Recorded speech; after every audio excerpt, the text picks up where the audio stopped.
भाग 1 रहस्यमयी शुरुआत और अदृश्य नगर।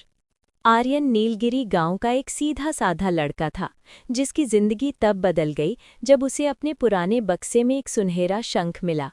जैसे ही उसने उसे छुआ, नीलगिरी गांव की पहाड़ियों के पीछे छिपा एक प्राचीन द्वार खुल गया, अदृश्य नगर का द्वार।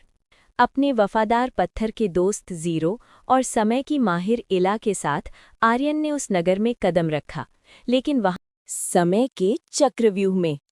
जैसे ही वे अदृश्य नगर के द्वार पर पहुंचे, वहां का नजारा देखकर दंग रह गए। वहां सब कुछ उल्टा चल रहा था।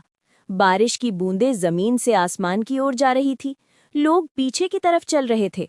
सूरज पश्चिम से निकलकर पूर्व में ढल रहा था। खतरा। उस शहर का समय चक्र यानी टाइम व्हील टूट गया था।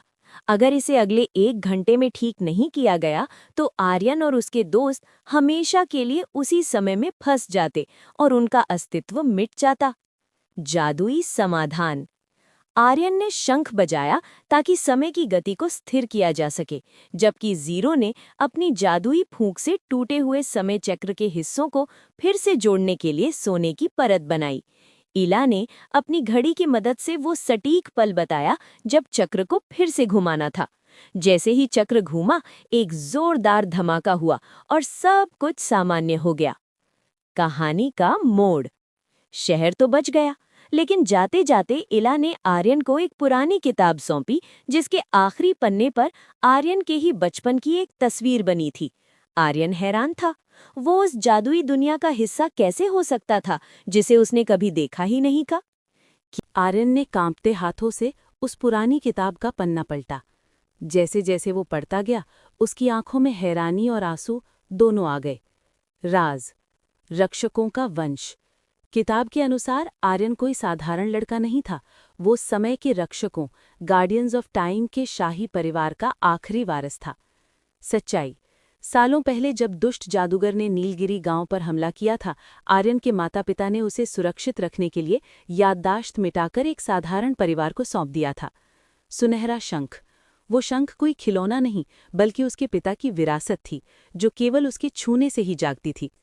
अचानक हमला। अभी आर्यन ये सब समझ ही रहा था कि अचानक आसमान काला पड़ गया। एक ठंडी और डरावनी आवाज गूंजी। तो अंततः तुमने अपना असली रूप पहचान ही लिया, राजकुमार। वो काल साया था, एक ऐसा साया जो दुनिया से समय को पूरी तरह मिटाकर अनंत अंधेरा फैलाना चाहता था। इला की चेतावनी। आर्यन, काल साया पर कोई भी भौतिक हथियार काम नहीं करेगा, उसे केवल स्मृति की रोशनी से हराया जा सकता है। ज़ीरो का बलिदान। ज़ीरो ने आर्यन को बचाने के लिए साए के चारों ओर एक जादुई घेरा बनाया, लेकिन साए की शक्ति इतनी थी कि ज़ीरो धीरे धीरे पत्थर का बनने लगा। अंतिम युद्ध और नई शक्ति। आर्यन ने अपनी आंखें बंद की और अपने माता पिता की धुंधली यादों को समेटा। उसने महसूस किया कि शंख अब उसके हाथ में नहीं, बल्कि उसके हृदय की धड़कन के साथ बज रहा है। जैसे ही उसने शंख फूंका, उससे नीली रोशनी की जगह सफ़ेद अग्नि निकली। ये सत्य की अग्नि थी। परिणाम, काल साया उस रोशनी को बर्दाश्त नहीं कर पाया और धुएं की तरह गायब हो गया। चमत्कार। ज़ीरो फिर से जीवित हो गया और इला की घड़ी अब भविष्य नहीं, बल्कि शांति का समय दिखाने लगी। एक नई शुरुआत। गांव के लोग अब आर्यन को एक साधारण लड़के के रूप में नहीं, बल्कि अपने राजा और रक्षक के रूप में देखने लगे। आर्यन ने फैसला किया कि वो केवल गांव में नहीं रहेगा, बल्कि ज़ीरो और इला के साथ मिलकर पूरी दुनिया के जादुई रहस्यों की रक्षा करेगा। किताब